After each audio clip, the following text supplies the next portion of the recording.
Goku and Krillin being tailed by more Red Ribbon soldiers, and the mysterious General Blue, how will the rest of the second hunt for the Dragon Balls go? Find out all this and more on part 4 of What If Roshi Raised Goku.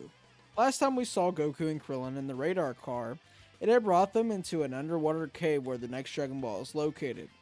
They then resurfaced into a larger opening with a lit hallway leading them to a metal door.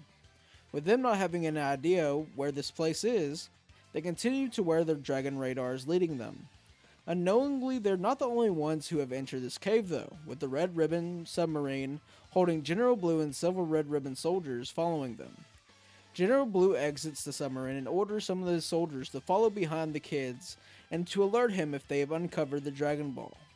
He then tells the rest of the soldiers to make sure to inform Commander Red that they have visuals on the threat and have located another Dragon Ball. We then rejoin Goku and Krillin as Goku finds a small button which opens the metal door. Upon opening it, they are now in a metal hallway with small circles lacing the floor and walls.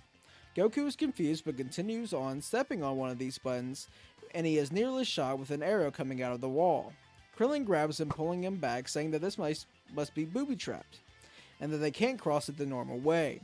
Goku pats off his clothes and tells Krillin that they will be easy, as he walks a few steps back and then turns around, going into a full sprint towards where the buttons are on the floor.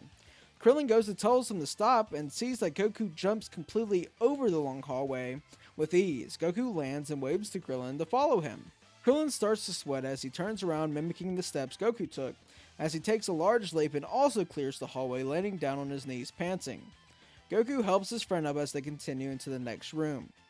The group of the Red Ribbon soldiers continue behind our heroes, with them entering the booby-trapped hallway. Though they are not able to easily jump over like our heroes, the traps end up taking out most of them. General Blue, seeing this, seeing he is surrounded by idiots, decides to follow on instead. Goku and Krillin continue following the radar, where they see it takes them to a large building, having a staircase going down. Before they are able to make it down though, they hear a machine coming to life behind them, as a pirate robot starts to fire at the two of them. Krillin jumps up through the window of the closest building as Goku starts to run up the building wall. The pirate robot continues to shoot bullets following Goku up the wall before he is hit by Krillin. Krillin sending the robot backwards and directing its eyes at the bald monk. Krillin, seeing he is now the target, starts to run zigzag back towards the building, with Goku jumping off the building, launching himself towards the robot, headbutting it, causing the robot's head to be smashed in the progress. The two boys make their way down the staircase, going deeper into the cave. They make it to a larger room with several chests and treasures surrounding a large body of water. Krillin runs towards one of these chests, saying that the Dragon Ball must be in one of these. Goku watches him, but senses that there's something wrong with the room as a large object raises itself out of the water. Krillin opened up the closest chest and several gems and coins being inside of it before a large tentacle slams down towards him. Goku runs up behind, tackling Krillin out of the way before he is crushed.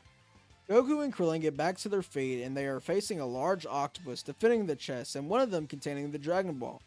The two Turtle School students look at each other before going out into a full onslaught, with Krillin firing a Kamehameha at the octopus, shooting through a tentacle, and Goku slams down on the beast's head with a powerful kick. After a few more attacks, the two of them sit down exhausted, and Goku wonders if they can cook up this thing before they are interrupted by General Blue pointing a gun at the two of them. He thanks the boys for defeating the monster, but the Dragon Ball is going back with him to the Red Ribbon Army base.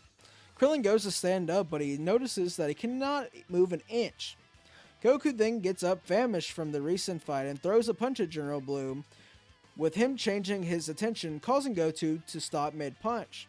This allows Blue to kick Goku, sending him back into the water where the octopus came from.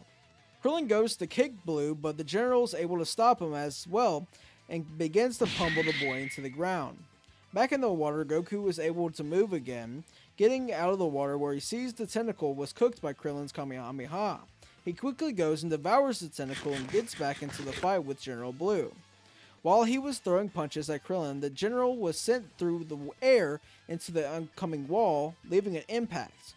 Goku helps up Krillin, making sure he is okay. He tells Krillin that it seems that whoever this guy is looking at is frozen, and they have to attack before they look at him. General Blue gets back up, ripping away his uniform and flexing his muscles. He then sends his glance at Goku, freezing him, but is instantly hit with a kick by Krillin. He tries to redirect his gaze to Krillin, but is then hit in the eyes by Goku using the rock, paper, scissors technique, temporarily blinding General Blue. The two turtle students then charge up a dual Kamehameha, sending it towards Blue, going past them into the wall, causing a cave-in. Krillin quickly tells Goku to run as he grabs the Dragon Ball and follows him out where they came. General Blue is able to see again, but notices there are large parts of the cave falling down towards him. He tries to escape, but notices the original entrance is already caved in, and tries his chances with the water, where he swims down, noticing one of the dead skeleton pirates, causing the general to scream. Goku and Krillin get out of the cave, noticing all the knocked out Red Ribbon soldiers before noticing their submarine. The two of them run behind boulders and throw down the capsule to bring out the radar car to leave before they are noticed. Goku wonders where the next Dragon Ball will lead them, and they then change the environment to a forest. A young boy brings a small orange orb he has found to his father, a larger man holding a spear.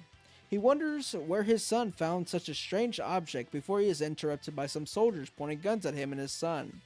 The Red Ribbon soldiers inform the two of them that the orb is property of the Red Ribbon Army. Bora tells them that they are not permitted on this land with their weapons. The soldier releases fire on the man, with the bullets bouncing off of his body. He then takes his spear and knocks the weapons away from each of them before sending them flying. Upa asks his father why they were here, with his father telling him that they were just some bad people and not to worry about it, before looking back at the orb in his hand. We are then back in the Red Ribbon HQ with Commander Red throwing a temper tantrum after the news of General Blue's defeat. Officer Black walks into the room saying that their troops have located another Dragon Ball, seeing the room in a mess. Commander Red straightens up his desk and sits back down, saying that he wants the best person that money can buy on this mission, with Officer Black handing the commander a sheet of paper with a picture of a man dressed in pink. Commander Red asks who this guy is, with Officer Black saying he is the best mercenary in the business. Red tells the officer to get the mercenary Tao fellow here ASAP. These two brats stealing his Dragon Balls needs to be dealt with now. Goku and Krillin then resurface from the water in the radar car, heading back towards land. Krillin asks how many Dragon Balls does that make it now, with Goku relying that they have now 4 Dragon Balls in their possession. Only 3 more and they can finally make their wish.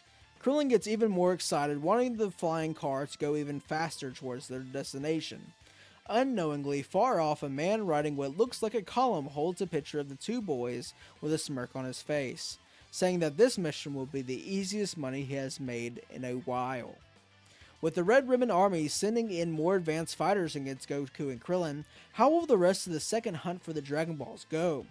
Find out all of this and more on the next episode of What If Roshi Raised Goku. Hope y'all liked this part, and make sure, if y'all did, to leave a like in the comment down below. See y'all in the next one, and goodbye.